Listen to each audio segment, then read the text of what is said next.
नमस्कार, welcome to unscripted chats with RJ कल्पना।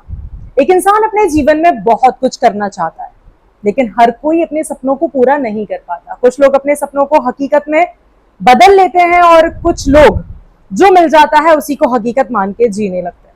लेकिन फर्क सिर्फ इतना सा रह जाता है कि कुछ लोग अपने काम से सेटिस्फाइड होते हैं और कुछ लोग अनसेटिस्फाइड होकर भी अपना काम करते रहते हैं। ये बात मैं आपसे क्यों कह रही हूँ, ये आज के पॉडकास्ट की पूरी कॉन्वर्सेशन के बाद आपको पता चलेगा। चलिए तो अब आपकी मुलाकात कराएंगे हम अपने गेस्ट से, और उससे पहले मैं आपको कुछ बता देना चाहती हूँ उनके बारे में। आज के हमारे गेस्ट है अतुल सिंह, जो इस वक्त काम कर रहे हैं कैनरा बैंक में एज अ मैनेजर, और अपने सपनों को पूरा करने के लिए, कहूँ अपने पैशन को पूरा करने के लिए वो चलाते हैं एक ऐसी संस्था जो अब तक 178 स्टूडेंट्स को उनके मुकाम तक पहुंचा चुकी है। तो चलिए बिना देरी के आपकी मुलाकात कराते हैं। आज हमारे साथ हैं अतुल सिंह।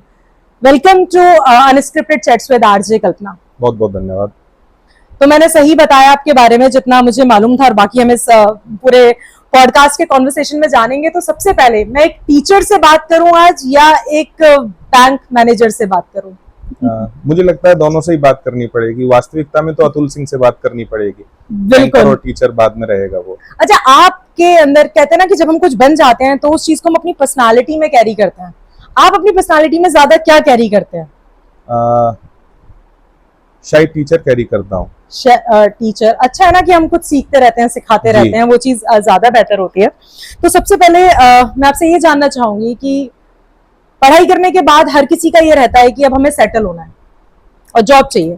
तो आपने जो बैंक का जॉब चूज किया वो सिर्फ एक सेटल होने के लिए था कि भाई मुझे भी नौकरी चाहिए, आगे अपना घर परिवार चलाना है, या वाकई में आप ये करना चाहते थे? सो वो ये आपकी चॉइस थी या बाय चांस हुआ आपके साथ? नहीं, चॉइस तो, चूंकि मेरे फादर उत्तर प्रदेश पुलिस में सब इंस्पेक्टर थे और एक मुठभेड़ के दौरान वो शहीद हुए थे, और उस समय मेरी आयु केवल 5 वर्ष थी।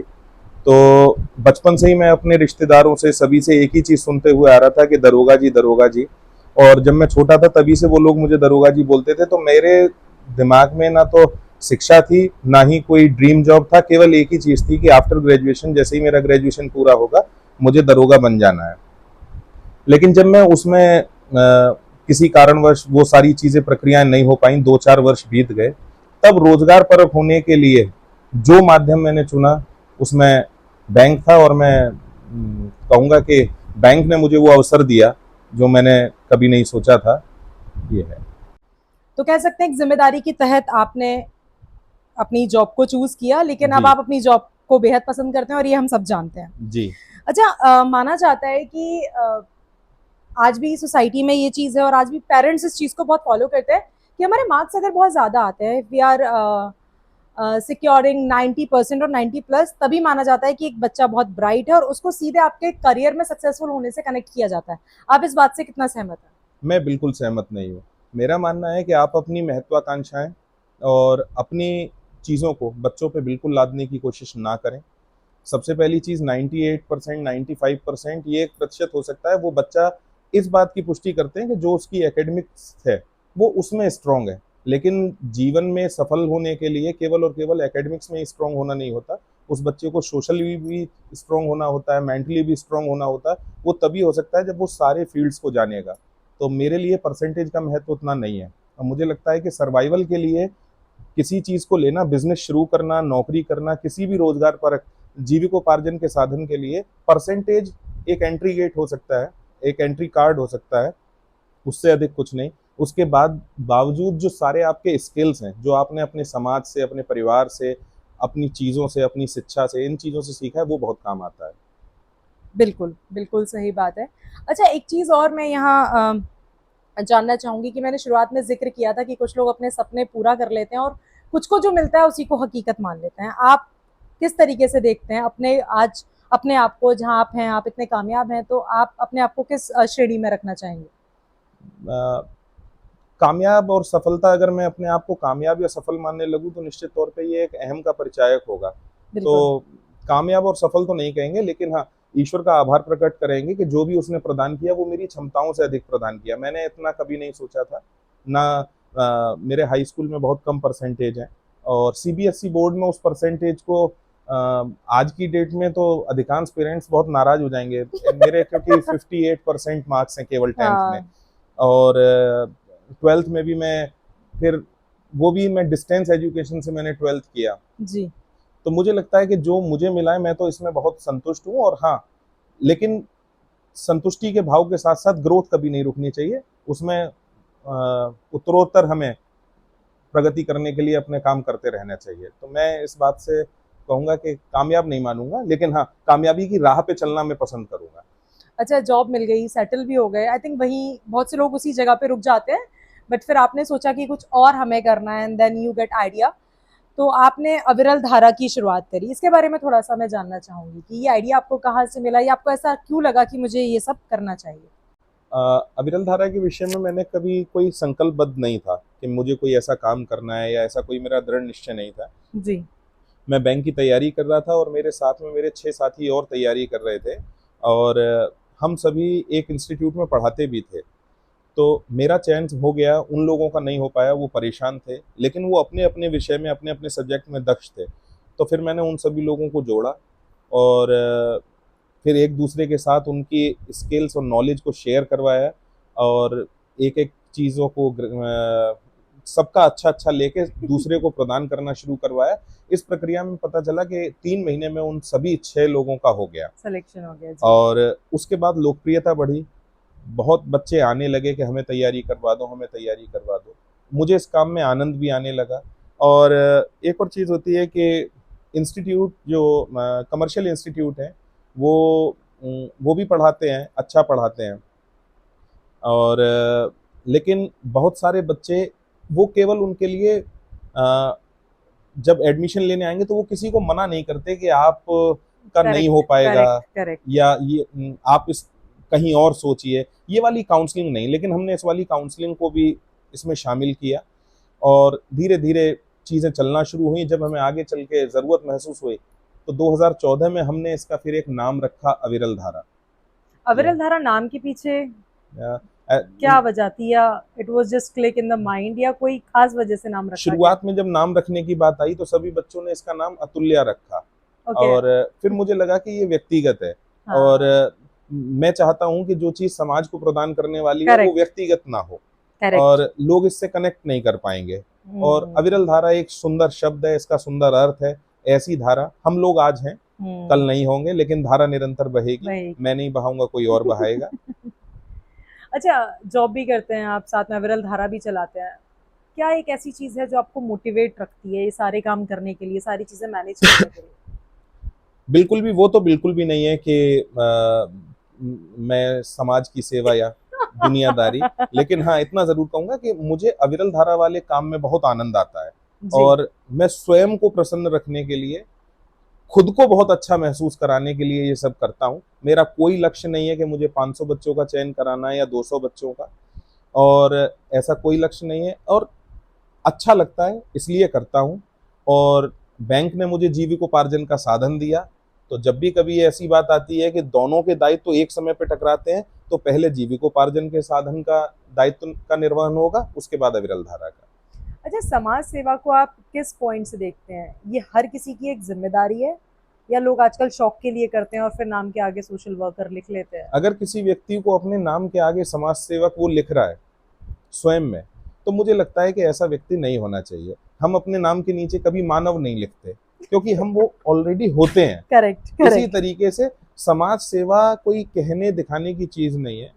एक गिलास पानी पिलाना भी समाज सेवा है, और अपने शरीर का अंग दान कर देना भी समाज सेवा है। अब ये भाव आप कैसे जाहिर करते हैं, ये आपके ऊपर निर्भर करता है। और बहुत सी बार हर व्यक्ति कहीं ना कुछ समाज के लिए करता जरूर है, बस उसका रिप्रेजेंटेशन का तरीका दूसरा होता है, मुझे नहीं लगता।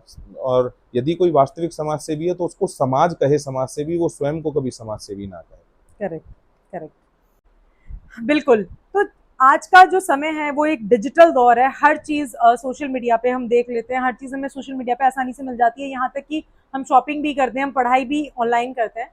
इसको अगर आप ट्रेडिशनल वे ऑफ टीचिंग से जोड़कर देखते हैं, या और भी चीज़ों में जब आप इसको देखते हैं, इसका इन्वॉल्वमेंट हमारे लिए किस हद तक अच्छा है और किस हद तक खराब है, इस पे आपका क्या पॉइंट ऑफ व्यू है? वैसे तो ये समय की मांग के अनुरूप है। अगर मैं कहूँगा कि वो ट्रेडिशनल पढ़ाई से अगर चीज़ों को किया जाए, तो जब कंपटीशन इसी लेवल पे बेस्ड कर रहे हैं, जब कंपटीशन में ऑनलाइन पेपर आ रहा है, तो उसको तैयारी उसी के अनुरूप करनी होगी। अगर जैसे ओलंपिक्स में भी जैसे सुनते हैं कि हॉकी वहाँ टर्फ पे हुआ करती थी और हमारे यहाँ मिट्टी पे खेला करते थे, या दूसरे भी गेम्स जैसे कुश्ती हो गया, तो अगर हमें आउटपुट देना है तो समय के अनुरूप उसको बदलना होगा। लेकिन हाँ, इस डिजिटल दौर में बहुत सारी चीज़ों का अभाव भी हो रहा है। छोटे बच्चों के स्वास्थ्य पे बड़ा भारी नुकसान हो रहा है, लेकिन जी। हम और बहुत सारी चीज़ों को वो अब बच्चे के हाथ में मोबाइल है, और जिस तरीके का युग आया, माता पिता और बच्चे की आयु में लगभग 25-30 वर्ष का डिफरेंस है। माता पिता उस तकनीक को नहीं अपना पा रहे, लेकिन बच्चा जानता है। मोबाइल पढ़ाई के लिए माता पिता सोच रहे हैं, लेकिन उसका दुरुपयोग हो रहा है। तो इसलिए या तो उस तकनीक के साथ माता पिता भी अवेयर हो, या फिर वो किसी हद तक रिस्ट्रिक्टेड भी हो, तो ये ज़रूरी है, मेरा ये मानना है। वरना डिजिटल दौर स्वास्थ्य पे भी फ़र्क डालेगा, और बहुत सारी कुसंगति, साइबर क्राइम, बच्चों को नए नए गेम्स की आदत पड़ रही है। मैं कहूँगा कि वो कहीं ना कहीं डिजिटल दौर में जो पढ़ाई का माध्यम आया, बच्चों के हाथ में लैपटॉप्स, पाम टॉप्स और मोबाइल हम्म। फोन्स, उनकी उपयोगिता माता पिता की तरफ से अधिकृत है शिक्षा के लिए, लेकिन उसका दुरुपयोग भी बढ़ रहा है। बट एक डिसिप्लिन लाइफ शायद इस चीज को कंट्रोल कर सकती है, अगर हम खुद से ये चाहें कि हमें सिर्फ इसका इतना इस्तेमाल करना है। संभावित है, लेकिन इस चीज़ को लेके तो अभी केवल और केवल हम लोगों को जागरूक कर सकते हैं, लेकिन सच्चाई की बात ये भी है कि हम लोग खुद भी इससे बच नहीं पा रहे हैं। बच नहीं पा रहे हैं। करेक्ट। अच्छा, चूंकि आप एक टीचर की तरह भी लोगों से इंटरेक्ट करते हैं, बच्चों से इंटरेक्ट करते हैं, क्या डिजिटल मीडिया का इतना ज़्यादा जो प्रभाव है ये हमारे कंसंट्रेशन पावर को भी अफेक्ट कर रहा है?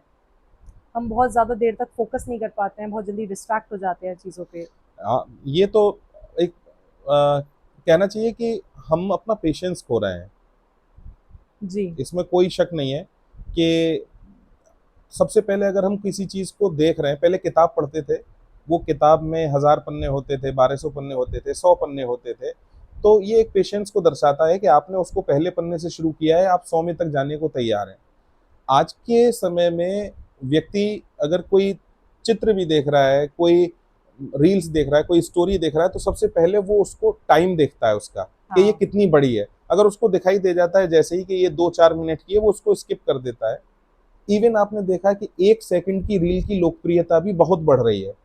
1 एग्जैक्टली, सेकंड, ये वो एक एग्जैक्टली। आवाज़ आती है पिंग करके, मैं थोड़ा इन चीज़ों में कम जानकार हूँ, लेकिन उनकी राइट। लोकप्रियता तो इतनी बढ़ रही है। इसका मतलब आनंद की अनुभूति सेकंडों से कम के हिस्से में लोग अगर प्राप्त करना चाहेंगे, तो ये समाज के लिए, हम लोगों के लिए अच्छा नहीं है। बच्चों में इरिटेशन, बड़े लोगों में इरिटेशन, रील्स को मूव करते जाना, आगे बढ़ाते जाना, ये पेशेंस की कमी ला रहा है। करेक्ट। पुस्तक पढ़ना नहीं छोड़ना है। रीडिंग हाँ, हैबिट्स और वो डेवलप भी करनी चाहिए। चाहे आप लिटरेचर मोबाइल से पढ़ रहे हैं, लेकिन उसको मोबाइल से हटा के एक बार किताब से ही पढ़िए। करेक्ट। गुलजार साहब कहते हैं ना कि चैटिंग में वो आनंद नहीं जो जो बात। पत्रों में आनंद है। Exactly, exactly. अच्छा, मैं जानना चाहूंगी कि हम सबकी लाइफ में अप्स एंड डाउन आते रहते हैं, और कुछ लोग शायद एक बार डाउन होने से पीछे हट जाते हैं, लेकिन कुछ लोग निरंतर उसमें स्ट्रगल करते रहते हैं, संघर्ष करते रहते हैं। तो आपके जीवन का कोई एक ऐसा इंसिडेंट रहा हो जिसमें आप कमजोर तो पड़े, लेकिन आगे जाके वो आपकी सबसे बड़ी ताकत बन के निकला? अ, जब मेरी जॉब नहीं लग रही थी मुझे, और जब ये सारी चीज़ें थी कि मुझे मालूम था कि सभी लोग दरोगा जी कहते हैं, मेरे स्कूल में भी और कॉलेज में भी सभी लोगों को मालूम था कि सबसे जल्दी जॉब अगर किसी की लगेगी तो वो अतुल हम्म। की लगेगी, क्योंकि मृतक आश्रित में इनको सब इंस्पेक्टर हो जाना है। जी। सब लोग अपने अपने काम पे फोकस थे, मैं नौकरी के लिए भाग दौड़ कर रहा था। और एक समय पे जब ये मुझे पता चला कि वो नौकरी मुझे नहीं मिल सकती, और चूंकि मैंने अपनी पढ़ाई भी उस अनुरूप नहीं करी थी, मैंने तो सब्जेक्ट्स भी ऐसे चुने, मैंने बीए किया। हम्म। और बीए भी मैंने किसी यूपीएससी की तैयारी के लिए नहीं किया, सिर्फ इसलिए किया कि सबसे आसानी से और सबसे सरलता से पास में कैसे हो सकता हूँ। हम्म। 12th भी मैंने सीबीएसई से आर्ट साइड से किया, क्योंकि अलीगढ़ में आर्ट्स उपलब्ध नहीं थी, तो दिल्ली जाके किया कि और आसान कैसे हो, कितना आसानी से पास में कर सकता हूँ। जब मुझे जॉब नहीं मिली तब फिर वो समय मेरे लिए बहुत टफ था कि अब मुझे क्या करना है। और फिर उस समय पे मैंने सोचा कि कहीं ना कहीं से तो शुरुआत करनी है। फिर मैंने एक एडवर्टीजमेंट देखा, एक बैंक में जगह निकली हुई थी, फिर मैंने वो फॉर्म भरा। उस फॉर्म में मेरा नहीं हुआ। उसमें एक क्वेश्चन था, 8 की पावर 8 इंटू 8 की पावर 7 इज इक्वल टू 8 की पावर। अब मैंने इतनी बार उनको मल्टीप्लाई किया, मुझे ये भी नहीं मालूम था कि उन पावर्स को जोड़ के लिखा जा सकता है मल्टीप्लिकेशन में। फिर मैंने जब चीज़ों की शुरुआत की तो मैंने 600 तरीके के मैथमेटिक्स में जो रिपीटेटिव सवाल थे वो मैंने लिख डाले कि कितने तरीके के पेपर में आ सकते हैं 3 महीने में। और मैथमेटिक्स मेरा कमजोर था, मैंने इसी बेसिस पे कि अगर ऐसा सवाल आएगा तो ऐसे कर देते हैं और ऐसा आएगा तो ऐसे कर देते हैं, और मैंने मैथ्स ऐसे क्वालिफाई किया पेपर में। और मुझे लगा कि अगर व्यक्ति किसी चीज को इसके लिए मैं ये कहूंगा कि किसी के सामने कभी भी ये ना कहो कि ये चीजें मुझे आती हैं। आप अगर वहां से वो कुछ बता रहे हैं, आप शून्य बन के सीखेंगे तो आप बहुत अच्छा सीखेंगे। करेक्ट। अगर आप बीच में उसको टोकेंगे तो वो आपको 100 से सिखाना शुरू करेंगे, शायद आपकी वहां क्षमता नहीं। मुझे लगता है शून्य बने रहना चाहिए, उसमें कोई बुराई की बात नहीं। अच्छा, जब मैंने आपके बारे में जानने की कोशिश की तो आपने बताया था कि आप आज भी एक जॉइंट फैमिली का हिस्सा है, जॉइंट फैमिली में रहना पसंद करते हैं। तो मैं जानना चाहूंगी आपसे कि क्योंकि आजकल हर किसी को आइसोलेटेड रहना पसंद है, न्यूक्लियर फैमिली में रहना पसंद है, सब अपना अलग अलग रहना चाहते हैं। इस चीज का असर आने वाली जनरेशन्स पे कितना है अगर हम अलग होके रहते हैं, और जॉइंट फैमिली में रहने के क्या फायदे होते हैं? क्या हम अपने कल्चर से दूर जा रहे हैं धीरे धीरे करके? अगर जॉइंट फैमिली में आप अपने मन को मार के, अपने मन को पीड़ा दे के, केवल किसी की खुशी के लिए और बहुत जबरदस्ती रह रहे हैं, बिल्कुल मत रहिए। आप आइसोलेटेड न्यूक्लियर फैमिली में रहिए, ये मेरा कहना है, अगर मन को मार के रह रहे हैं। हाँ। अगर आप प्रेम से रह रहे हैं, अगर आपको ये खुशी है कि कोई आप चीज लेके आए हैं कि इसको मैं प्रयोग ना करूं, मेरा बड़ा भाई प्रयोग करे, तब मुझे आनंद की अनुभूति होगी, ये वाला अगर आपके अंदर फील आता है, आपका कहीं जाने का मन है, आपको लगता है कि सभी लोग साथ होने चाहिए, ये वाला फील आता है, तो आप संयुक्त रहिए। रही बात मेरिट्स डिमेरिट्स की, तो मैं इतना जरूर कहूंगा कि अविरल धारा, नौकरी, मेरी धर्मपत्नी भी कैनरा बैंक में ही है, तो ये सारी चीजें केवल और केवल इस संयुक्त परिवार की वजह से ही संपन्न हो पा रही हैं। मेरे मदर फादर अब नहीं है इस दुनिया में, और उसके बावजूद बहुत छोटे से अगर आज हम कुछ भी कर पा रहे हैं, आज आप ये साक्षात्कार कर पा रहे हैं, ये शायद मैं इसका अगर अपना मानूं तो इसको मैं संयुक्त परिवार के संस्कारों को ही मानूंगा कि उससे बल प्रदान होता है। बिल्कुल बिल्कुल। अच्छा, एक सवाल और इसमें ऐड करना चाहूंगी जो कि सोशल मीडिया से जुड़ा हुआ है, और खास तौर से उस चीज से जुड़ा हुआ है किस तरीके से यूथ हमारा सोशल मीडिया से प्रभावित हो रहा है और उसकी तरफ अट्रैक्ट हो रहा है। हम देखते हैं, रील्स देखते हैं, शॉर्ट्स देखते हैं, जरा जरा सा बच्चे कंटेंट बनाते हैं, मतलब मैं भी बनाती हूँ, तो मैं इस चीज को क्रिटिसाइज तो बिल्कुल नहीं करूंगी, बट मैं देख रही हूँ कि जो हमारा मकसद है या जो हमारा एक फोकस होना चाहिए कि हमें अपने जीवन में कुछ हासिल भी करना है, चाहे वो कुछ भी हो, हम उसको भूल के सिर्फ इस चीज की तरफ अट्रैक्ट हो गए। हम नाच गाना और हर रूप में उसे करने में लगे पड़े हैं। आगे जाके आप इस चीज को कैसे देखते हैं? क्या हो रहा है हमारे जनरेशन के साथ, या आगे इसका कितना बुरा प्रभाव आने वाला है? मैं रील्स में, शॉर्ट्स में, सोशल मीडिया में कोई बुराई नहीं देखता। अगर कोई व्यक्ति अपने आनंद के लिए ऐसा करता है तो कर सकता है। लोग फिल्में वही पसंद करते हैं जिन फिल्मों में वो अपने आप को हीरो की तरह देखते हैं। करेक्ट। और अगर उनको रील्स ने ये मौका दिया है कि वो हीरो की तरह फील कर सके आनंद के लिए, तो वो करें। लेकिन हाँ, ये पार्ट ऑफ लाइफ हो सकता है, हर्ट ऑफ लाइफ नहीं हो सकता। आप जिस तरीके से कहना चाहिए कि आप अपने ड्राइंग रूम में, बेडरूम में, वॉशरूम में आपका अटायर अलग अलग हो सकता है, ठीक है, ऐसे ही आप अपने जीवन में जिस समय आपने एक रील बनाई, इट्स ओके, फाइन। लेकिन हाँ, रील बनाने वाला अपनी ही रील को यदि दिन में 200 बार देख रहा है तो उसके पास समय बहुत है। उसको रील बनाने के बाद 1 बार 2 बार देख के अन्य कामों पे अपने फोकस करना चाहिए। और रील को अगर आनंद के लिए बना रहे तो उसमें बुराई नहीं जी। और दूसरी चीज, प्रयोग सीमित करना चाहिए। और मैं इसमें और मैं खुद भी सोशल मीडिया से जुड़ा हुआ हूँ, चीज़ें करता हूँ, लेकिन हाँ, मैं जब अविरल धारा में हूँ तो सिर्फ अविरल धारा का हूँ, जब बैंक में हूँ तो सिर्फ बैंक का हूँ, और जब परिवार के साथ हूँ तो सिर्फ परिवार के साथ हूँ। तो मुझे ये पता रहना चाहिए कि मेरा जो रोल्स हैं, रिस्पॉन्सिबिलिटीज़ हैं, वो क्या है। अगर रोल्स एंड रिस्पॉन्सिबिलिटीज़ को आपकी को सोशल मीडिया अफेक्ट करने लगे तो आप समझ लीजिए आप गलत राह पे हैं। बहुत कम लोग होते हैं जैसा चाहते हैं वैसा उन्हें मिल जाता है, और कुछ लोग फ्लो के साथ चलते हैं, जो मिल जाता है उसको अपना लेते हैं। तो आप अपने आप को कहाँ देखते हैं? Are you satisfied whatever you are doing, so या आप प्रतिशत कुछ और बेहतर कर सकते थे? नहीं, 100%। हम्म। मैं इस बात से 100% संतुष्ट हूँ कि मेरा जीवन जैसा है, जैसा मैं चाहता हूँ, और जैसा मेरी इच्छाएं हैं, और मुझे ईश्वर ने वैसा प्रदान किया है, और बहुत ज़्यादा मेरी इच्छाएं नहीं है। और रही बात कि बच्चों के लिए, या मैं अभिभावकों से ज़्यादा बात करना चाहता हूँ, तो मैं ये भी कहूँगा कि अभी मेरा बेटा है, तो मुझसे लोग कहते हैं कि नहीं नहीं, वो तो बहुत अच्छी जगह जाएगा, हम जानते हैं। ये गलत बात है। जी। आप उसका भविष्य मेरे किसी वजह से हुनर से तय मत कीजिए। जी। हाँ, और मेरी भी अपेक्षा केवल इतना है कि वो काले सफेद कोट से बचा रहे, अपने परिवार के लिए किसी भी माध्यम से, एक वैधानिक माध्यम से एक हेल्दी इनकम कमा सके, जी। और अच्छा जीवन जी सके, हम्म।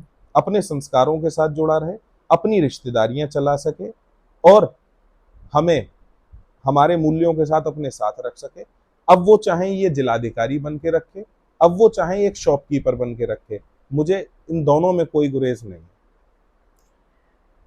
आज का दिन बहुत ही खास है। हम शिक्षक दिवस पे बातचीत कर रहे हैं, ये पॉडकास्ट हमारा आज आया है। तो एक चीज़ और जानना चाहूँगी, क्योंकि आप बहुत सारे बच्चों को, बहुत सारे लोगों को राह दिखा दिखा चुके हैं, उनको उनकी मंजिल तक पहुँचाने में मदद कर चुके हैं। एक कामयाब व्यक्ति आपकी नज़रों में कौन है, जो सबको और अपने परिवार को साथ लेके चल रहा है, या जो सबको छोड़ के आगे तो निकल गया लेकिन बाकी सब पीछे छूट गए, और वो एक अच्छी जॉब में है या किसी एक अच्छी पोजीशन में है, and not connected with his और हर रूट्स? अगर आप किसी व्यक्ति को एक क्वालिफिकेशन, एक शब्द होता है और एक वर्ड होता है क्वालिटी। आप क्वालिफिकेशन से किसी चीज को अर्जित कर सकते हैं, लेकिन ये जरूरी नहीं कि आप उस पद के अनुरूप अपने अंदर क्वालिटी लेके आ पाए। और अगर आप पद के अनुरूप क्वालिटी डेवलप नहीं कर पाए, केवल क्वालिफिकेशन लेके आ पाए हैं, तो मुझे लगता है कि वो बेकार है, उसका यूज नहीं है। करेक्ट। करेक्ट। आपको क्वालिफिकेशन के साथ साथ, अकॉर्डिंग टू द डेजिग्नेशन, आपको वो क्वालिटीज भी डेवलप करनी पड़ेंगी अपने साथ साथ, तभी उस पद का सम्मान है, अन्यथा सम्मान नहीं है। अगर करेक्ट। मेरे गांव से कोई व्यक्ति किसी बड़े उद्योग में चले जाते हैं, और बड़े किसी पद पे चले जाते हैं, और गांव के लोगों की यदि उनसे व्यक्तिगत कोई अपेक्षा है, गलत कामों की कोई अपेक्षा है, उसमें सहयोग करें, ये उनकी मूर्खता हो सकती है। लेकिन हाँ, उनसे ये अपेक्षा है कि वो बच्चों का मार्गदर्शन करें, उनसे ये अपेक्षा है कि वो बच्चों के लिए या गांव के क्षेत्र के लिए कुछ कर सकते हो तो करें। तो मुझे लगता है ये तभी वो वास्तविकता में उस पद के अधिकारी हैं, अन्यथा करेक्ट। उस पद का उनको तो कोई लाभ नहीं है, वो नहीं सिर्फ। है। बिल्कुल। बिल्कुल सही बात। चलिए, बहुत सारी बातें करी, बहुत कुछ आज हमने जाना, आपके बारे में भी बहुत कुछ जानने को मिला। तो इस पॉडकास्ट के माध्यम से एक संदेश जो आप आजकल के बच्चों को देना चाहें? मैं कहना चाहूंगा इन सभी युवाओं से कि जब 2018 में, एक उदाहरण के माध्यम से, जब प्रधानमंत्री जी से भेंट करने का अवसर प्राप्त हुआ, जी। तो प्रधानमंत्री जी से भेंट करना हमारा उद्देश्य नहीं था। 2022 में जब मुख्यमंत्री जी से भेंट हुई, वो भेंट करना उद्देश्य नहीं था। नहीं था। आगे भी ईश्वर करे, ये मेरे लिए दोनों पल बहुत खुशी के अवसर थे, जब प्रधानमंत्री जी ने और मुख्यमंत्री जी ने इस कार्य को सराहा, प्रोत्साहन दिया। आगे भी ईश्वर करे कि ये मुझे दोबारा मिलने का अवसर प्राप्त हो, लेकिन उद्देश्य ये कभी नहीं था। हम अपने मार्ग पे चल रहे हैं, ये प्राप्त हो रहा है, इसके लिए हम संतुष्ट हैं, आभार प्रकट करते हैं, लेकिन ये उद्देश्य कभी नहीं था। ऐसे ही आप अपने चीजों में जो चल रहे हैं, अपने मुख्य लक्ष्य के प्रति फोकस कीजिए, उसके बीच में माध्यम में यदि कोई पारितोषिक के रूप में आपको प्राप्त होता है तो धन्यवाद, नहीं होता है तो आगे बढ़ के अपने लक्ष्य की ओर बढ़ते रहिए। इधर उधर केवल एक छोटे लक्ष्य के लिए या किसी और चीज के लिए आप अपने मुख्य लक्ष्य से मत भटकिए, अदरवाइज आप वो प्रतिफल नहीं दे पाएंगे जिसके लिए आप वास्तविक कार्य कर रहे हैं या आपने सोच रहे हैं। तो आज आपको कैसा लगा ये मुझे कमेंट बॉक्स में कमेंट करके जरूर बताइएगा, और ये एपिसोड आपको कैसा लगा ये भी जरूर बताइएगा।